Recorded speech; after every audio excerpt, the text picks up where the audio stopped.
अच्छा जी, page 107, question 13। Mister Afridi rented out his shop on यकम July 14। Quarterly rent is received on the first day after the end of each quarter. Quarterly rent is 15,000। Prepare rental income account for the year 30 June 15। अब आफरीदी ने यकम July 14 को अपनी दुकान किराए पे दी है। रेंटेड आउट हिज शॉप, तो वो रेंट रिसीव करेगा। रिक्वायरमेंट भी है रेंटल इनकम का अकाउंट बनाए। यकम जुलाई को, साल के पहले ही दिन, अपने 30 जून वाले सारे सवाल बनाए आगे। यकम जुलाई को किराए पे दुकान दे दी। क्वार्टरली रेंट रिसीव करता है on the first day after the end of each quarter. पहले 3 महीने गुजरते हैं एरियर में, नहीं समझ लें, फिर वो इनकम लेता है। मतलब जुलाई अगस्त सितंबर का after and of each quarter का मतलब, हाँ, जुलाई अगस्त सितंबर का अक्टूबर में लेगा। ठीक है। फिर अक्टूबर नवंबर दिसंबर का जनवरी में, जनवरी फरवरी मार्च का अप्रैल में, अप्रैल मई जून का हमारे साल में रिसीव नहीं होगा तो क्लोजिंग डेट पे भी रिसीवेबल आएगा। तो मैं टाइमलाइन में आके टाइम ज़ाया नहीं कर रहा, मैं कह रहा हूँ डायरेक्ट करना भी सीखना चाहिए। ठीक है। स्टेप्स वही रहेंगे जी, हमारे एक्रूवल का सवाल करने के स्टेप्स वही रहेंगे। स्टेप 1 हम ओपनिंग लिखेंगे। कोई ओपनिंग है जी? स्टेप 2 हम कैश रिकॉर्ड करेंगे और कैश आएगा इस तरफ। आपको कैसे पता मैं इस तरफ लिखूँ? अच्छा, पहले तो वो मार्कर लिख नहीं रहा था, पहले ही नो सर बच्चों ने कैसे कह लिया। यहाँ पे कुछ नजर आया था? ये नजर आता है, ये नजर आता है। अच्छा ठीक ठीक, नहीं सी नहीं लिखा, उससे पहले ही बच्चों ने नो सर कह दिया। या तो ये पक्का है पहले गलत बोलना होता है मैंने। ओके जी, कैश का आते ही फौरन सोचो, इनकम है, कैश आएगा, in cash debit income credit. अब आगे डेट्स लिख लेते हैं। यकम जुलाई है, जुलाई अगस्त सितंबर, ठीक है। यकम अक्टूबर लिख लो बेशक, यकम अक्टूबर 14। फिर अक्टूबर नवंबर दिसंबर का यकम जनवरी 15। फिर जनवरी फरवरी मार्च का यकम अप्रैल 16, सॉरी 15, और बस। ठीक है। अब कितना कितना किराया, ये कैश है, देख लेते हैं जी। पर मंथ भी दे सकता है, पर क्वार्टर भी, पर एनम भी। उसने कहा है जी क्वार्टरली रेंट इज 15,000। 15 15 15। अब स्टेप 2 हो गया जी। स्टेप 3 आखिरी पेमेंट को पकड़ लेंगे और उसकी रेंज चेक करेंगे। इस पेमेंट ने कहा मेरी रेंज तो है जनवरी फरवरी मार्च। हमने कहा इसका मतलब अप्रैल मई जून किराए पे तो दिया रखा है ना। उसने नहीं कहा कि किराया खत्म कर दिया, उसने बिल्डिंग ले लिया वापस टेनेंट से। तो मतलब अप्रैल मई और जून बिल्डिंग किराए पे दी रखी, लेकिन रिसीव नहीं किया अभी तक किराया, तो फिर ये रिसीवेबल है। तो 31 दिसंबर पर, चाहे यकम जनवरी अगले ही पहले दिन ही रिसीव हो जाना है। 31 जून ये रेंड है, अच्छा, चाहे यकम जुलाई को ही रिसीव हो जाना है, लेकिन 30 जून की शाम को तो ये रिसीवेबल है। रिसीवेबल है तो सीडी लिखेंगे भाई, टाइम ज़ाया करें। क्लोजिंग रिसीवेबल, बस सीडी, एसिड साइड के ऊपर आ रहा है ना क्लोजिंग, बस जी। कितना? वैसे भी देखो, अगर एक क्वार्टर का रेंट 15 है और साल में 4 क्वार्टर होते हैं तो 60 रुपये की इनकम बननी चाहिए थी। तो स्टेप 1 ओपनिंग लिखेंगे, step 2 cash, step 3 closing calculate करेंगे, वो दिया हुआ था। Step 4 balancing figure profit and loss में जाएगी। एक्सपेंस की बात करते थे तो एक्सपेंस निकलता था, आज क्या निकलेगा? इनकम।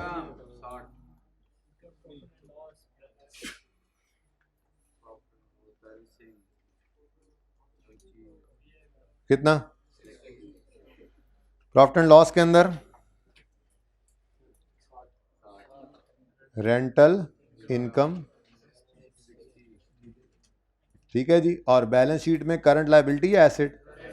करंट एसेट में रेंट रिसीवेबल, रेंट रिसीवेबल।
अच्छा जी, नेक्स्ट क्वेश्चन होमवर्क में आपका, लेकिन पढ़ें जरा।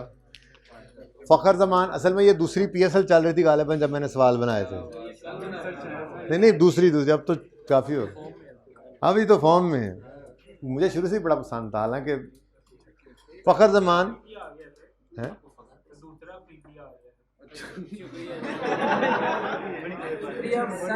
तुम्हें क्रिकेट का कोई शौक नहीं है, मुझे पता है। Mister Fakhar Zaman rented out is shop on यकम अगस्त 14, ईयर एंड इसका भी 30 जून ही है।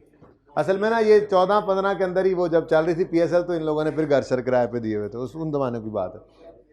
किसने घर, किसी ने दुकान। अच्छा, Fakhar Zaman rented out is shop on यकम August 14, rent per month is 2500, tenant page.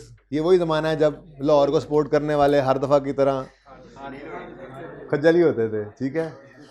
Rent per month is 2500, tenant pays quarterly rent in advance starting from यकम अगस्त। तो जिस दिन किराए पर दुकान दी फखर जमान ने, उसी दिन किराया ले लिया 3 महीने एडवांस में, ठीक है।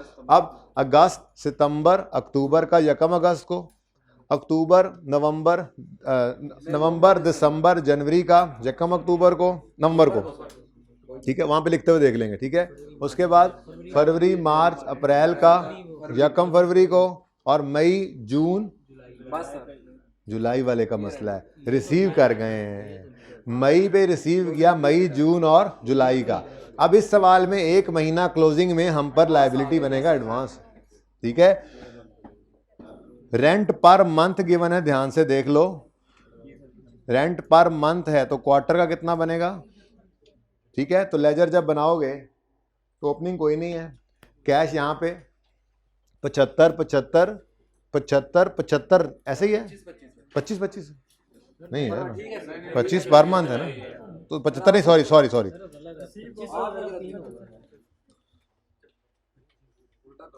वो नीचे वाले का लिखा होगा भाई, ये नहीं था, वो लिखा रहने दो, नीचे वाले के लिए लिखा होगा शायद, चलो छोड़ो जी। पर मंथ 2500 है तो 7500, ठीक है। यहां पर आ जाएगा यकम अगस्त, फिर यकम नवंबर, फिर यकम फरवरी, फिर यकम मई। ये 4 रिसीट्स हमने कर ली, चाहिए 18 पे कर दें, ये 4 रिसीट्स हमने कर ली, ठीक है। लेकिन आखिरी, अब फिर आखिरी को पकड़ेंगे तो वो कहेंगे जी मई, जून, जुलाई का है, 1 महीना एडवांस में, एडवांस लायबिलिटी होती है, इधर लिखोगे balancing figure income, income statement balance sheet भी बना लोगे, जी जो भी आएगा।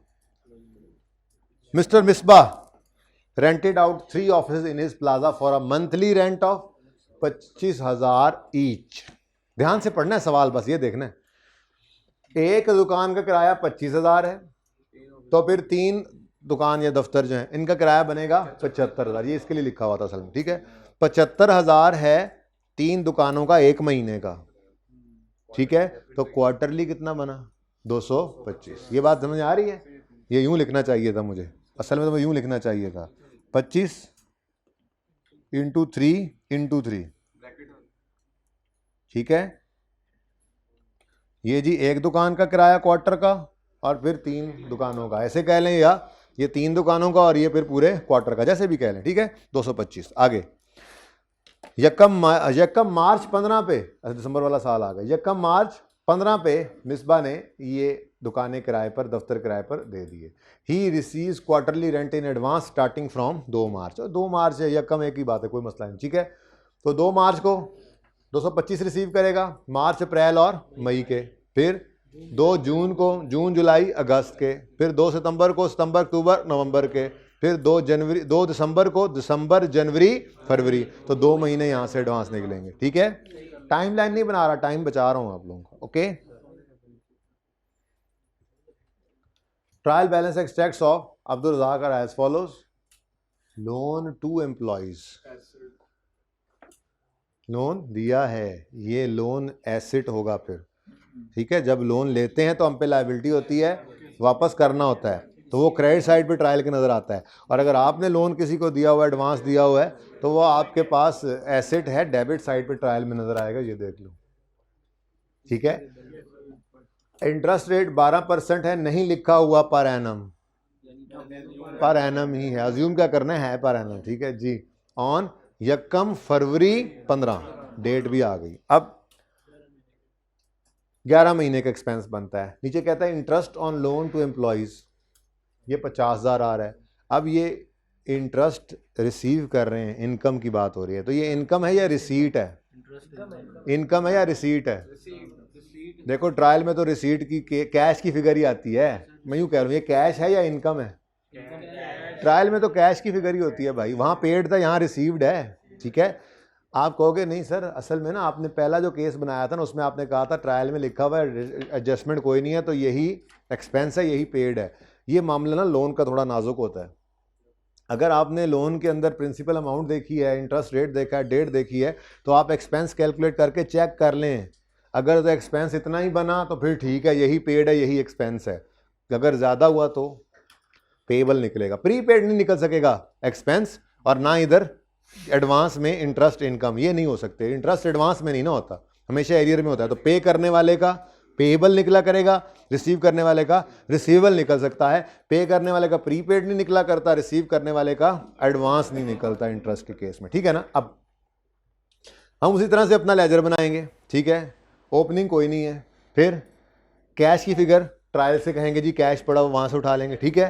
तो कैश डेबिट, इनकम का लेजर क्रेडिट, ठीक है। उसके बाद क्लोजिंग द डाटा गिवन नहीं है, लेकिन लोन की प्रिंसिपल अमाउंट, इंटरेस्ट रेट और डेट गिवन है।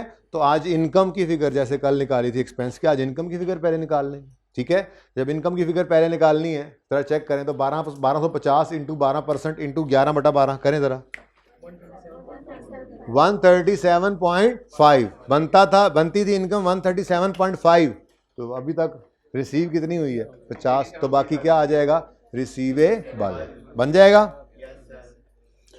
वसीम अकरम वाला भी बस ट्रायल में है, लेकिन आसान है। रेंटल इनकम क्रेडिट साइड पे पड़ी है, ठीक है। अपर स्टोरीज ने किराए पे दी है, मंथली रेंट है, वगैरह वगैरह, हो जाएगा इंशाल्लाह ये भी, ठीक है। तो ये छोटे छोटे सवाल हैं, 14, 15, 16, 17, ना लीजिएगा 10-15 मिनट से ज़्यादा इनको करने में, ठीक है। डन हो गया? 14, 15, 16 और 17। चलो जी अब चलते हैं बोरिंग कॉस्ट के चैप्टर में से कुछ सवाल करके फिर छुट्टी करते हैं। एक सवाल बस।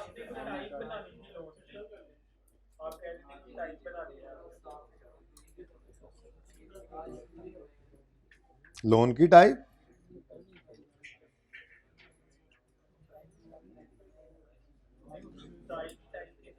किसी और से सुन के आए होगे तुम, ये पिछली क्लास में मैंने बनाई थी, तुम्हें कैसे पता है? अच्छा जी,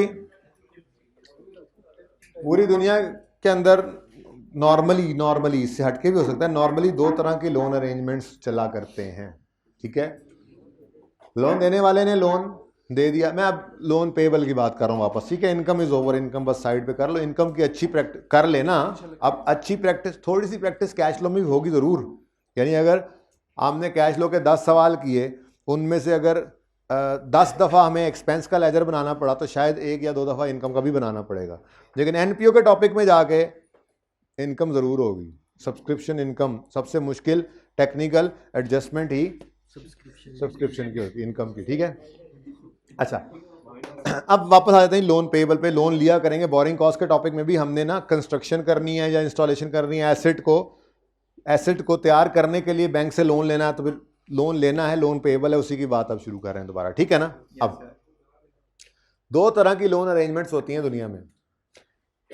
आज लोन ले लो 30-30 रुपए करके हर साल वापस करना। अब वो 30 रुपए में प्रिंसिपल भी है, इंटरेस्ट भी है।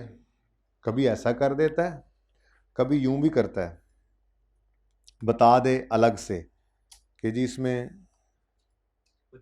25, अच्छा सॉरी 25, 5, 25, 5, 25, 5, ये बता भी सकता है। कभी ऐसा भी हो सकता है कि ये बता दे और ये कैलकुलेट करवा ले, ठीक है ना। तो ये डिपेंड करता है, मैंने बस ज़रा इस बात को ज़्यादा खोलकर ऐसे बयान नहीं किया, कैलकुलेशंस डिफरेंट हो जाएंगी। आप कहेंगे ये प्रिंसिपल बदल रहा है, इंटरेस्ट क्यों नहीं बदल रहा, ये सारी चीज़ें हम सवाल में देखते हैं। मैं सिर्फ ये बता रहा हूँ कि दो तरह की अरेंजमेंट्स हुआ करती हैं लोन की, या आपने लोन दिया और किस्तों में वापस किया, यानी प्रिंसिपल भी ले रहे हैं और इंटरेस्ट भी। दूसरी सूरत ये हुआ करती है, आज लोन दे देता है लोन देने वाला और कहता है 4 साल बाद वापस कर देना, लेकिन हर साल मुझे इंटरेस्ट पे करते रहना। तो इस तरह से भी अरेंजमेंट हो सकती है। अब हम सवाल को देखा करेंगे कि सवाल में हमारी अरेंजमेंट कौन सी है, किस्तों में लोन भी वापस हो रहा है विद इंटरेस्ट या सिर्फ इंटरेस्ट वापस हो रहा है, ठीक है। ओके, तो पेज नंबर ओपन करें जी, 68, पेज 68, मिस्टर टीपू, पेज 68।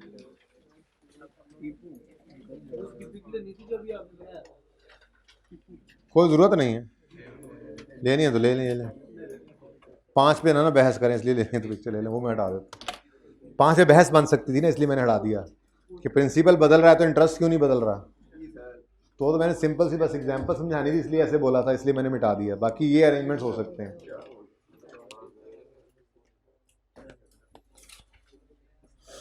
अच्छा जी, पेज 68 पे पहुंच गए। बड़े इंपॉर्टेंट ये क्वेश्चंस हैं, एक करवाऊंगा, बाकी होमवर्क में आने हैं, ठीक है।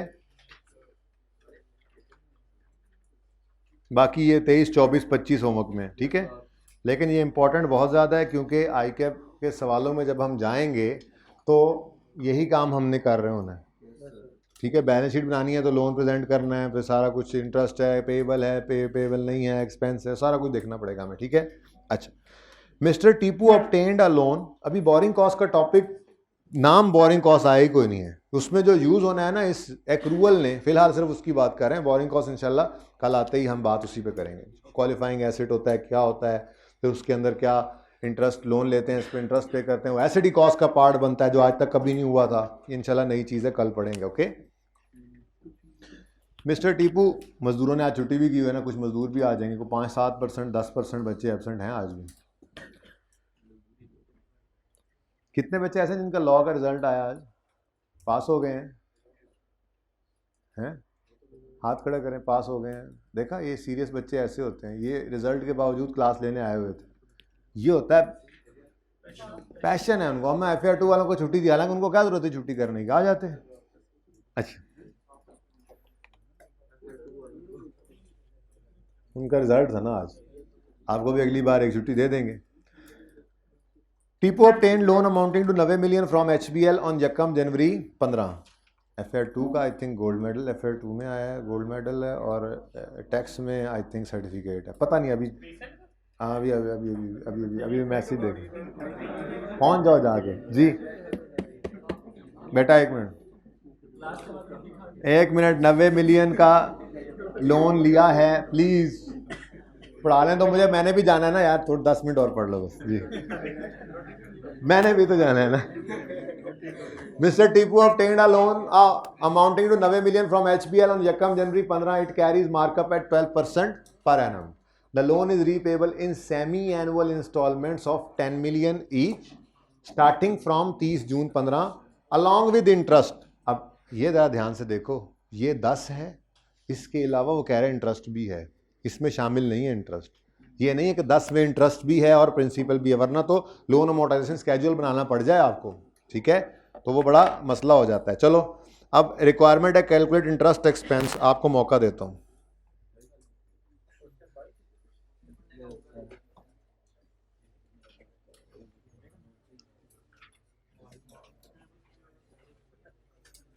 ऑडिट में भी है I think.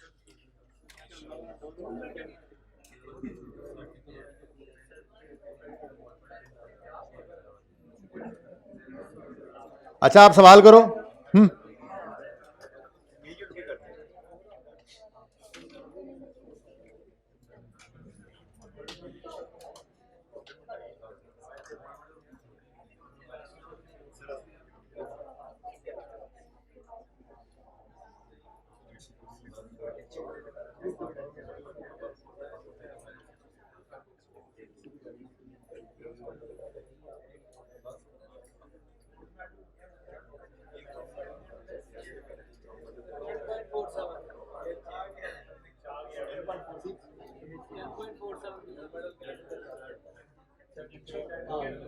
Okay, interest expense निकालें जी 31 नवंबर 15 का, और बैलेंस शीट के एक्सट्रैक्ट्स बनाने हैं इनकम स्टेटमेंट के भी। अब इनकम स्टेटमेंट बैलेंस शीट के एक्सट्रैक्ट्स तो बना लेंगे, इंटरेस्ट एक्सपेंस सबसे पहले निकाल लें।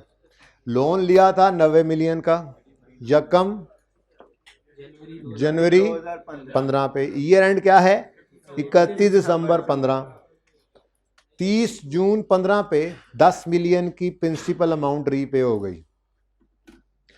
तो बैंक का 90 मिलियन कितने महीने इस्तेमाल किया? 6 महीने 90 मिलियन इस्तेमाल किया, फिर बैलेंस बदल गया। तो मैंने आपको परसों गालिबन कि कल बताया था गालिबन कि इंटरेस्ट जो है वो लोन की principal amount outstanding during the year पर अप्लाई होता है, ठीक है। तो 90 पे अप्लाई होगा पहले 6 महीने के लिए, ठीक है। तो देख लेते हैं सबसे पहले 90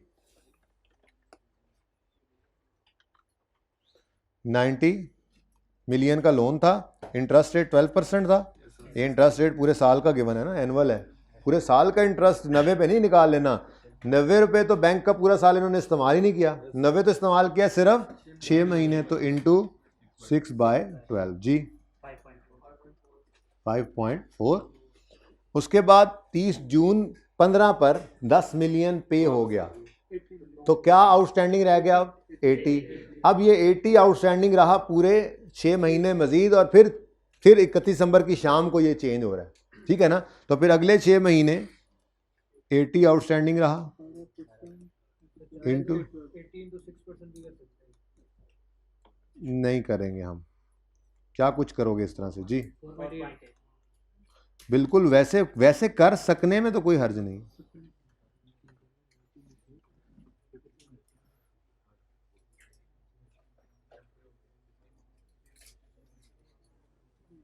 टोटल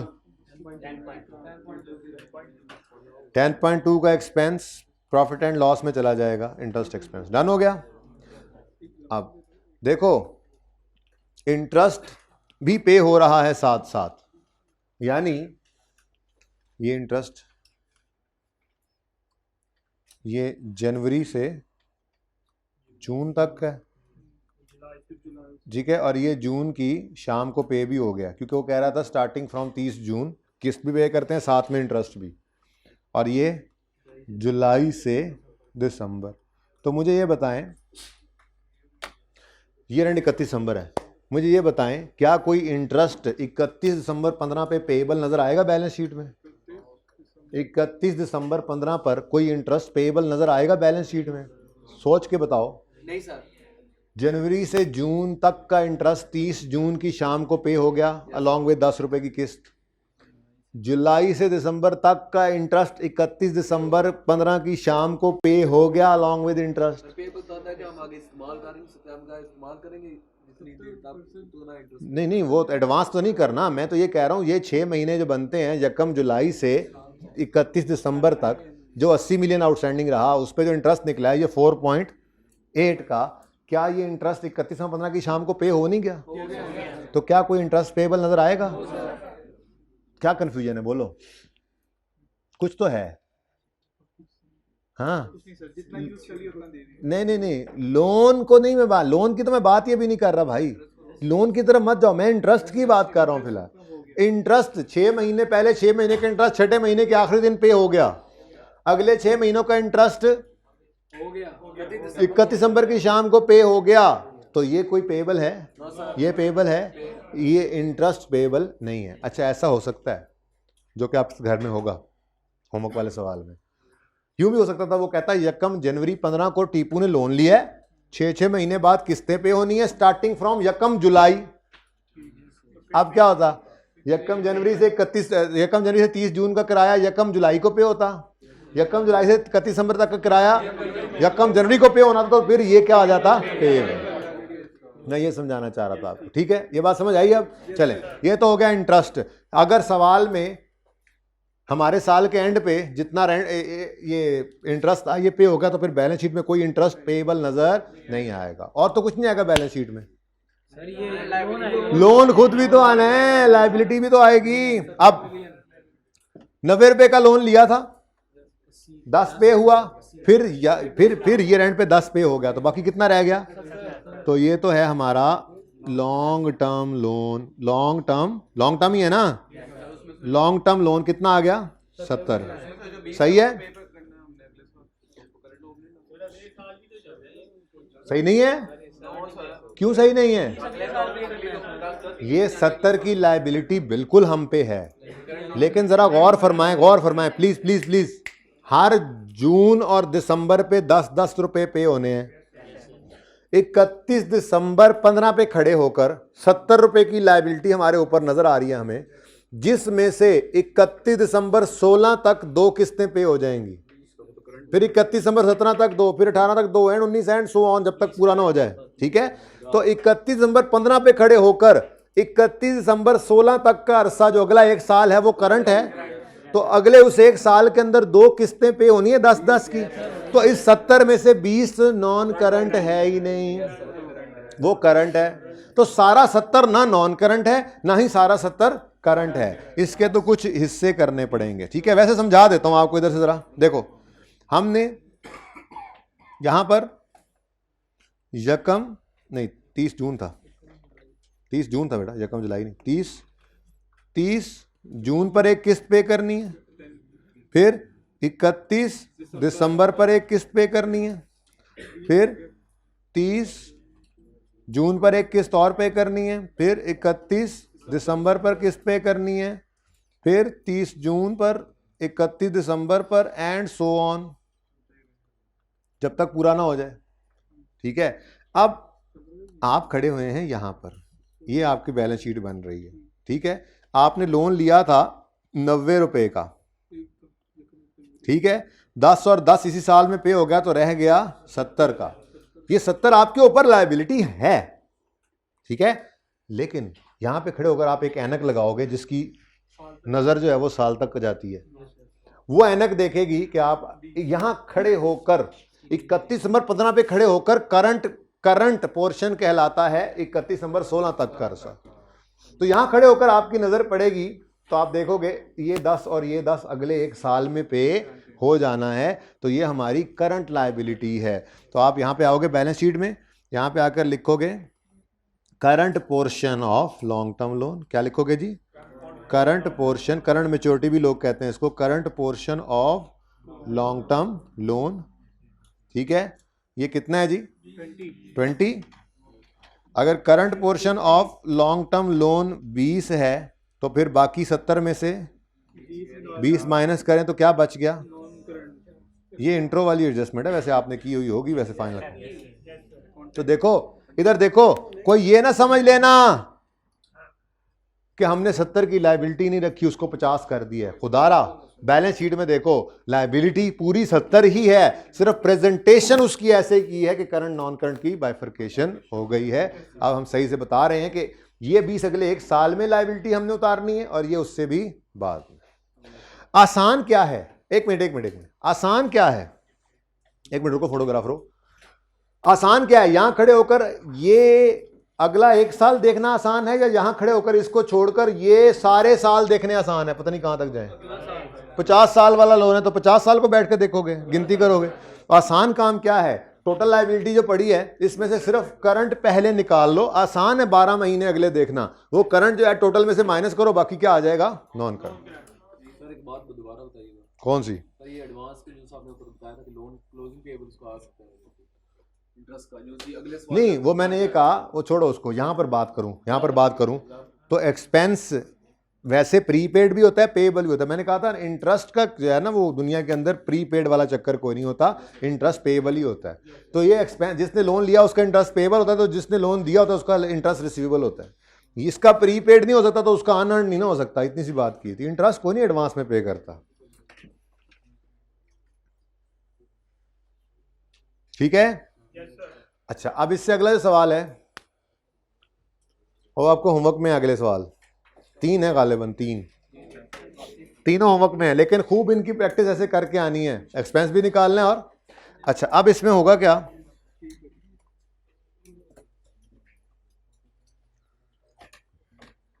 देखो इसमें हुआ क्या है, और Atif obtained loan of 70 million from UBL on Yakam July 2014. It carries markup at 15% per annum.